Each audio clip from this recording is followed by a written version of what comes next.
Ahui ho, stay awake, stay awake. In 2004, my best friend was an opera singer named Jennifer Lopez. Now, Jennifer was not the famous actor known as J-Lo, although the two of them were born in about the same year, about a year apart from each other, and they had kind of a similar energy level, high level of energy.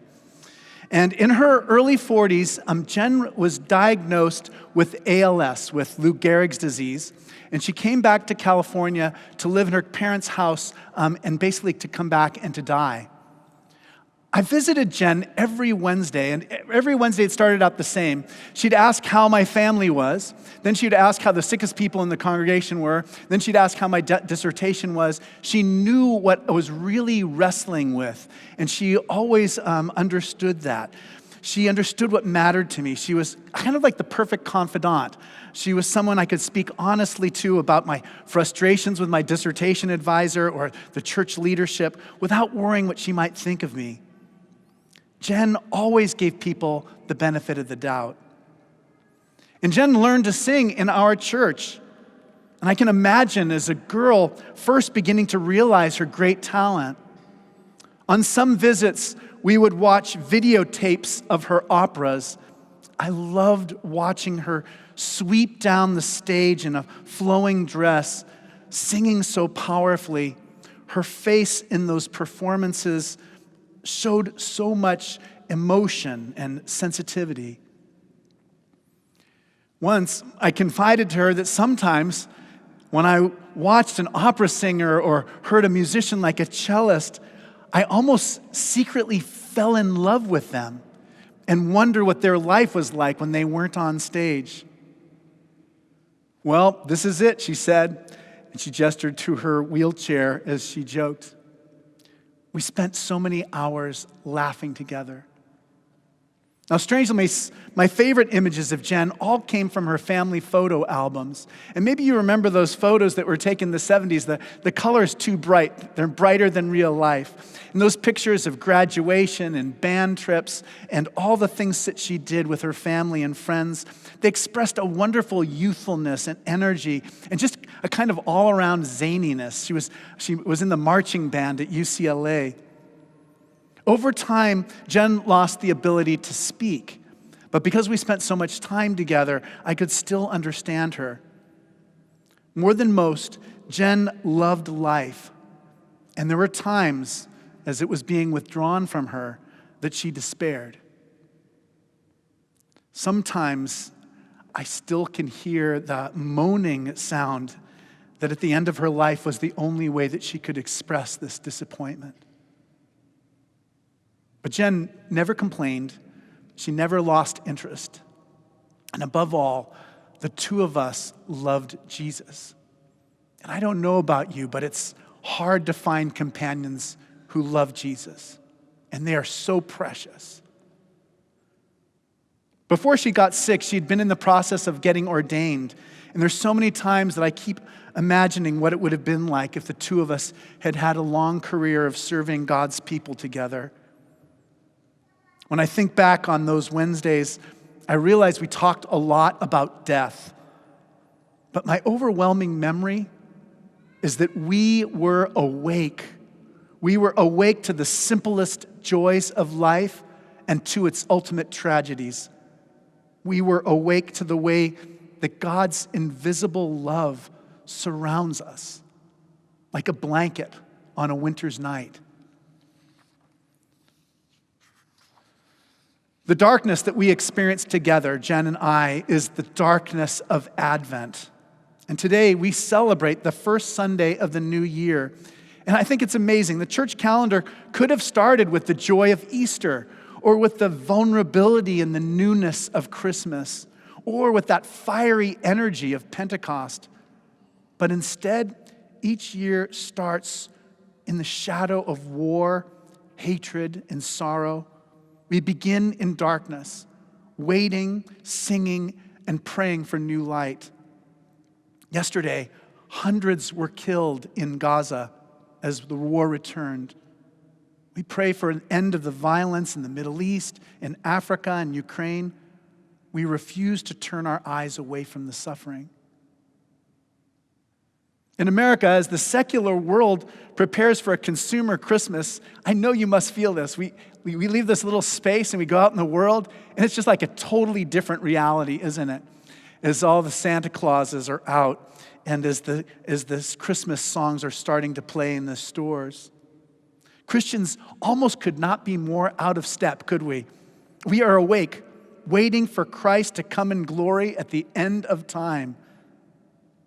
The older I get, the more I treasure the Advent hymns that we sing. As a child, I thought they sounded kind of depressing and in a minor key. We sing, Zion hears the watchman singing, her heart with joyful hope is springing. She wakes and hurries through the night. On this first Sunday of the church year, as we wait for the advent of Christ, we begin a new story of Jesus.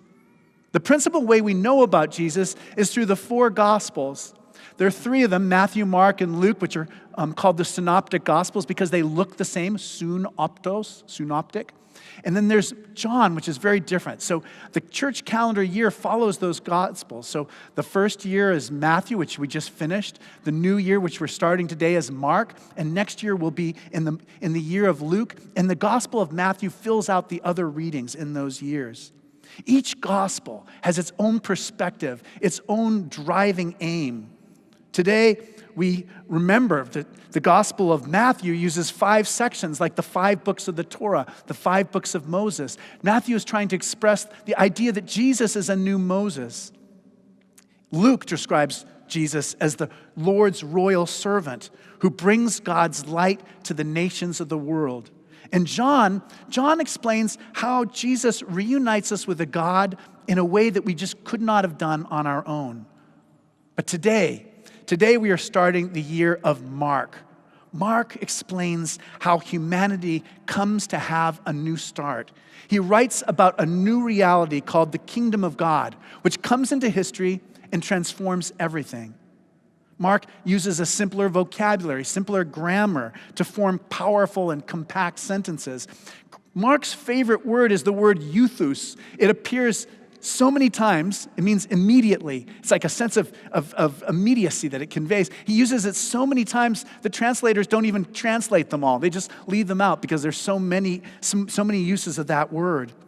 Mark presents the reader or the hearer with a choice about who Jesus is. The only time that Mark is really clear about where he stands is in the first verse of the entire book. Mark writes, the beginning of the good news of Jesus Christ, the Son of God. So the Gospel of Mark has 3 sections. The first takes place in Galilee, and the last takes place in Jerusalem, and the middle section is as Jesus travels from one place to the other. The first part, which is in Galilee, is about how the world wonders who Jesus is. Mark quotes Malachi and Isaiah, describing Jesus as a kind of messenger from God. At Jesus' baptism, a voice from heaven says, "You are my son, my beloved." Jesus heals people. He casts out their demons. He forgives their sins. He tells them about God's kingdom using stories about a sower and seeds, about a tiny mustard seed that grows into a great plant. In the second section of Mark, Jesus' friends are struggling to understand who he is. And Jesus, in a conversation with them, says, "But who do you say I am?" And Peter boldly says, "You are the Messiah."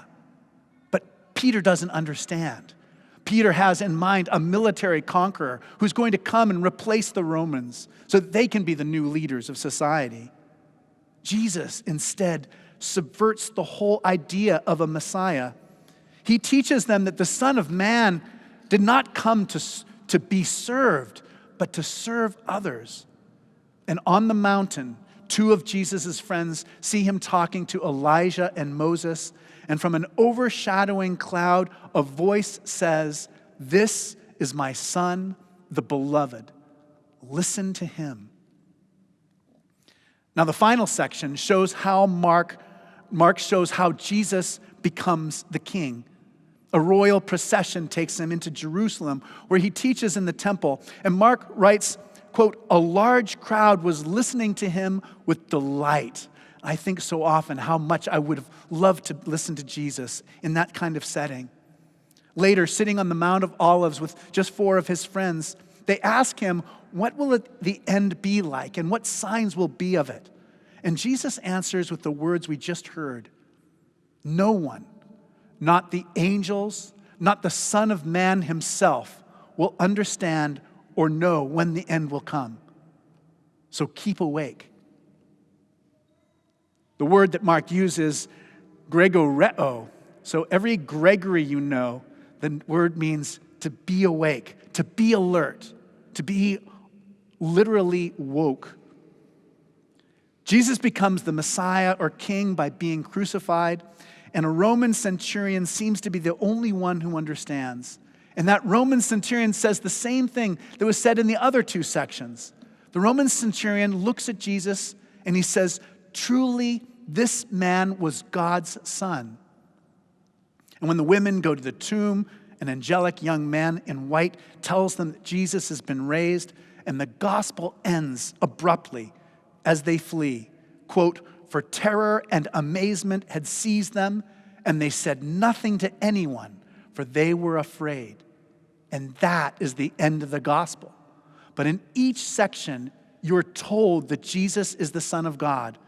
And Mark confronts us with this exact question. Who will Jesus be for you? Will Jesus be the Son of God?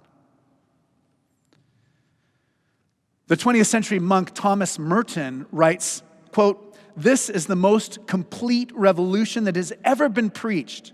In fact, it is the only true revolution because all others demand the extermination of somebody else.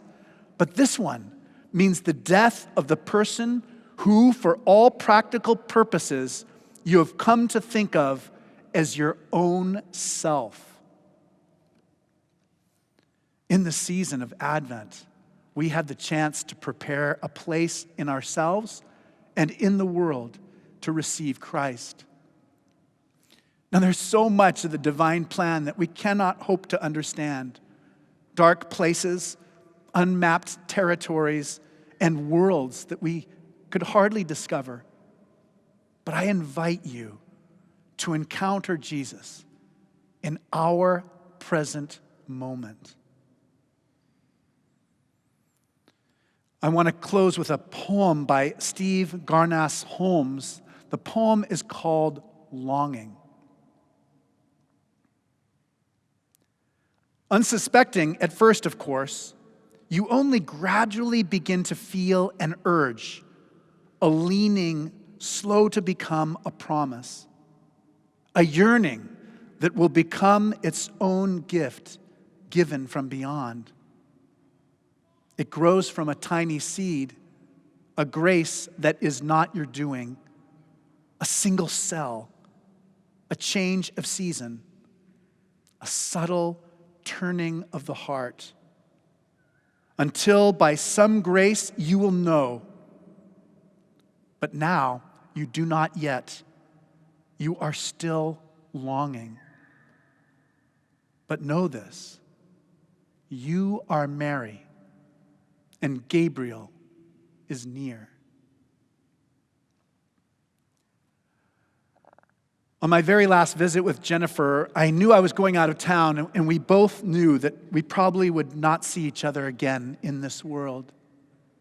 And I prayed so hard for a miracle that would instantly make her whole and healthy again. And what I discovered was a person who was truly awake, who loved Jesus. That night in a dream, her grandmother, who had died when she was only 9 years old, kept pulling her hand. At the end of our visit, I asked if there was anything she wanted to say before I unplugged her laser pointer for the last time. She pointed out the letters for mahalo, or thank you in Hawaiian. And I told her, ahui ho means see you later, or until we meet again. And she was so tired. She shut her eyes as I read evening prayer with the Song of Simeon. It goes, Lord, you now have set your servant free to go in peace as you have promised. I closed my prayer book. I looked into her face and I said goodbye. And she opened her eyes and she smiled back at me and she mouthed the words, ahui ho. Ahui ho. Stay awake. Stay awake.